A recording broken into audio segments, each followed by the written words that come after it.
last board meeting, we had Brian DeCarli come speak with us about our usage of school facilities. And this isn't an action item right now, but I just wanted to, a month later, have a conversation with the board. One of the key takeaways that he spoke about was about the concept of transitioning 7th grade students that are currently in the elementary middle school here to the high school at some point. We've had some conversations about that. What my thought process would be that if that's something you wish for us at the school level to do some more research on, to do some more digging, just to provide that guidance at this point. We're not in a position where we can say that yes, it's a great idea, or no, it's not a great idea until we do some more homework. But that homework is pretty lengthy in process to get things going. So I just want to have a follow-up conversation. We had that meeting a month ago, and wonder where the board stands in terms of. I guess if we look again, I know it's not build a new schedule, but if we just look at what the scheduling is going to look like in terms by adding 70 kids to different classes, is that going to put an overload somewhere else? Is there positives and negatives to that? And because if we look at the enrollment numbers that are in here, like and currently our 6th graders like 70-some kids. By moving those kids up, is that going to, what that impact is going to be? So, I know you're not going to build a schedule at this point, but just give us a general feel for what that's going to do to staffing or anything like that. I think what I'd like to see is like pros and cons, and frankly, I'd like input from teachers and administrators in each building. I'm not.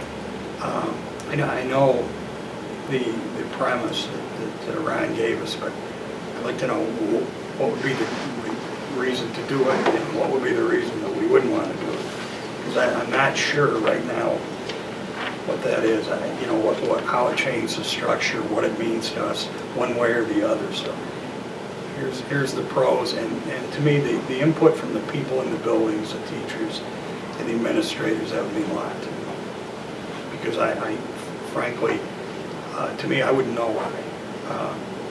Wouldn't have any idea whether one way or the other, whether it makes a lot of sense, whether it makes no sense. But I know in the last meeting, Doug made a comment that when we had Greenwood, we changed the structure of that a few times. So if it's something we do, it should be something that's long-term, that really has a good reason to do it. And the purpose is set, everybody knows it, and it'd be a long-term plan that we'd stay with.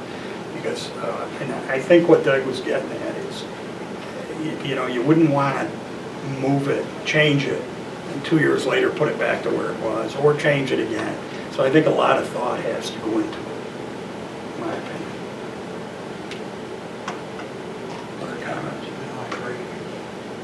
So you said it's lengthy. What do you think? So what I'm hearing is a first pass at it, maybe not fully boiled down, but what is your timeline from from the standpoint of approaching this, I didn't want to put an artificial timeline. I didn't want to put a deadline of, well, we need to do this so we can make a decision, that is effective, September 1st of this year and that sort of thing. Yeah, that's too restrictive. Exactly. Like a first pass. Yeah. Look at it. Yeah, I would say we could take some time to collect some of this data, this kind of soft data from teachers. We had a casual conversation on Thursday with some faculty about the concept, but not a lot. There wasn't a lot of dialogue. So I would say, in my opinion, I would want to take this spring to continue some conversations, and when we have some time over the summer to really dig into some of the nuts and bolts of what it would look like, with the concept of if this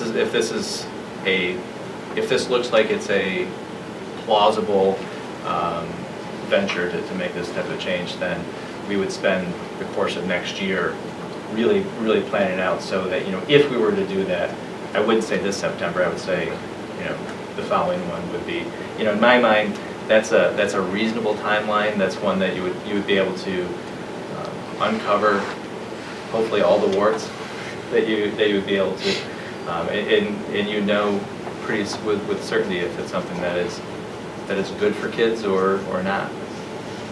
But also that if we ended up making a decision one way or the other, I guess a decision is going to be made one way or the other. It's a decision that, like Mike said and Doug had commented before, is going to have some longevity to